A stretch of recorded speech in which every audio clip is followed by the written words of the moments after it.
Salam, xoş gəldiniz əziz dostlar. Hər vaxtınız xeyir olsun. 1 iyun 2026-cı il. Bugün dünyası müharibənin 1559, ümumi müharibənin 4485-ci günüdür bildiyiniz kimi və bizim ana vətənimiz Azərbaycanda uşaqların müdafiə günüdür.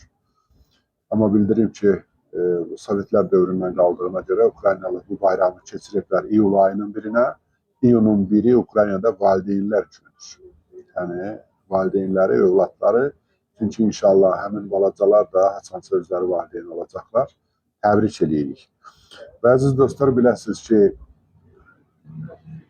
çox o qədər intensiv hadisələr baş verir ki, elə necə deyərlər, harada imkan varsa sizlə danışmaq qərarına gəlirik. Hadisələrdən biri və vacib olan ondan ibarətdir ki, Krımda artıq kanisterlər qadağan olunur. Kanisterlə benzin doldurma stansiyasına yaxınlaşmaq olmaz, yoxlayırlar hətta. Deməli, ancaq avtomobilin, necə deyirlər, o benzin tüfan yerinə, bak deyirlər də, yəni adi, sadə dildə 20 litrdən artıq olmaz, o da bir gündə 20 litr. Yəni, Rusiyanın müəyyən hissələrində bunlar artıq baş verir. O cümlədən Krımda vəziyyət doğrudan da çox gərgindir. Bununla bağlı bizim kanalımızda da süjetlər var, ona da baxmağınızı məsləhət görürəm. O cümlədən hələ ki yerləşdirmədiyimiz yeni məlumatlar var. Onlara da baxarsınız. Sakidə, başqa şəhərlərdə, Krım Muxtar Respublikasının hər yerində. Beləliklə, turist sezonu da pozulur Rusiyada və bu günləri yeri gəlmişkən, raşistlərin dövlət durası aviasiya benzininin satışına qadağa qoydu. Dekabrın 31-nə qədər, yəni daha doğrusu gələn yanvar ayının 1-nə qədər aviasiya benzinini ölkədən çıxarmağı qadağa qoydu. Bu nə ilə bağlıdır? Onu mən sizə deyim, biləsiniz. Məsələ burasındadır ki, 2009-cu ildən bəri ilk dəfədir ki, Rusiya Federasiyası ən ağır benzin qıtlığı ilə rastlaşıb, həm də satışı ilə, həm də qıtlığı ilə rastlaşıb. Bunun da səbəbi ondan ibarətdir ki, məsələn, əgər ötən il Rusiya tərəf may ayı 4,58 milyon barel neft istehsal etmişdisə, bugün ondan 800 min barel aşağı istehsal edib və yaxud belə demək olar. Rusiyanın Avropa hissəsindəki 10 zavodundan 8-i bu və ya başqa formada işini dayandırıb, yaxud qismən dayandırıb. 10 zavoddan 5-i, yəni bir mənalı olaraq dayandırıb, bilirsiniz, onlar 83 milyon ton ildə neft istehsal edirdilər. 3 zavod da, belə deyək, qismən çalışır. Deməli, ona görə Rusiya bugün ya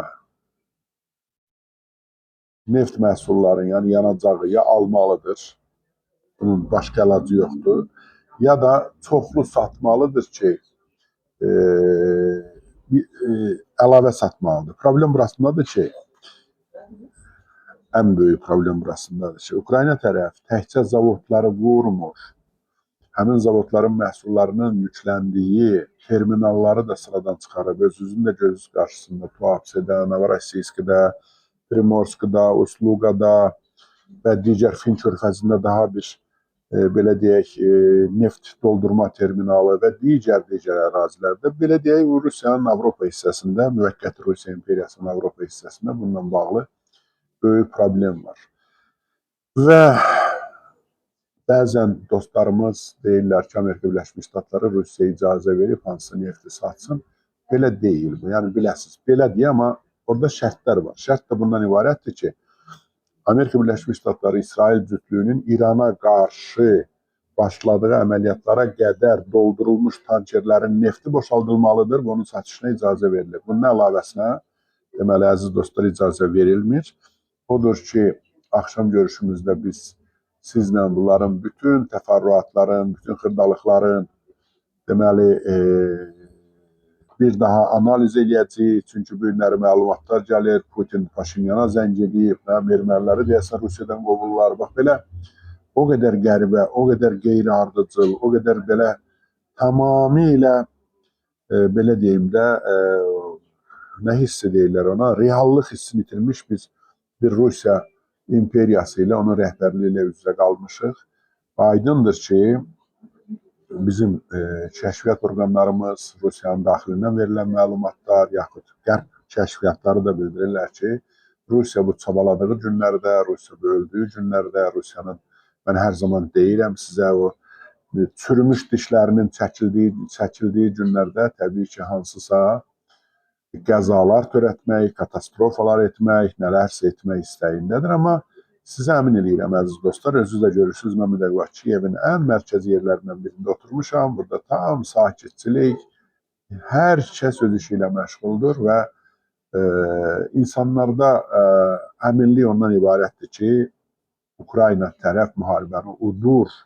Mən onu demirəm ki, udmuşdur ifadəsini demirəm, amma bütün dinamika, bütün ardıcıllıq və bütün algoritm ona aparır ki, Ukrayna silahlı qüvvələri getdikcə daha yaxşı silahlanırlar və Ukrayna prezidentinin bu gün yenə də dediyi və bildirdiyi və bizim dövlət rəhbərliyinin, hərbi siyasi hakimiyyətin bildirdiyi kimi biz Rusiya tərəfi elə bir vəziyyətə salmalıyıq ki, o payıza qədər müharibəni dayandırmaq məcburiyyətində olsun. Əziz dostlar, biləsiniz, bugün Krım ətrafında və digər vilayətlər, yəni o cümlədən Zaporojye, Xerson vilayətlərində baş verənlər Xerson şəhərinin azad edilməsi sxemidir. Xerson şəhərinə bir nəfər də olsun Ukrayna silahlı qüvvələri girmədi, yollar bağlandı və tam blokada şəraitinə düşməkdən çəkinən Rusiya silahlı qüvvələri Xersondan qaçdılar.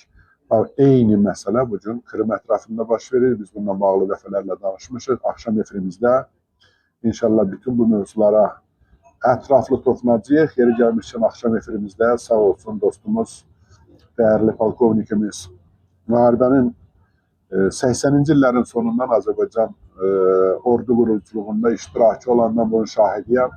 Əzizimiz Üzeyir bəy Cəfərlidə olması gözlənilir. Hər halda biz razılaşdırmışıq ki, bu günləri Üzeyir bəy də bu mövzuda bizim efirimizdə olacaq. Ona görə axşam görüşlərinə qədər Ukraynada nigaran olmayın. Ukraynada hər şey öz qaydası ilə gedir və Ukrayna elmlə müharibə aparır. Sözlə, qışqırıqla, uralarla yox. Sağ olun, hələlik əziz dostlar.